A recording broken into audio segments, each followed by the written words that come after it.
आज मी बनवणार आहे थालीपीठ। त्यासाठी इथे मी ज्वारी, बाजरी, हरभऱ्याची डाळ, गहू असं हे सगळं मी पीठ दळून आणलं आहे। आता त्यामध्ये घालूया कांदा आणि कोथिंबीर, भरपूर सारी कोथिंबीर, कांदा, अद्रक, लसूण, मिरची हे थोडं ठेचलेलं आहे जाड जाड,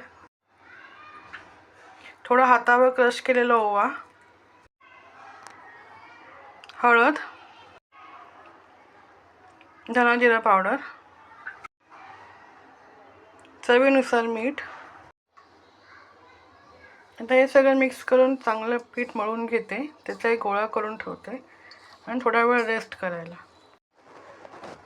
तर पिठामध्ये मी थोडं तीळ ॲड केले आहेत आणि हे पीठ चांगलं मळून थोडा वेळ रेस्ट करत ठेवते।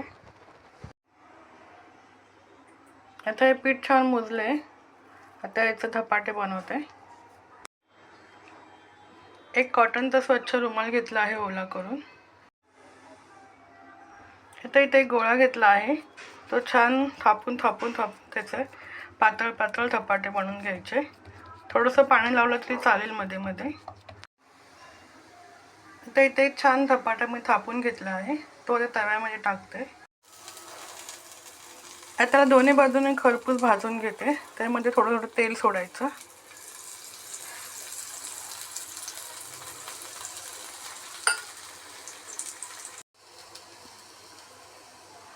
ते एक साइडने भाजलं आहे, एक साइडने बाकी आहे। रेडी आहे दही धपाटे।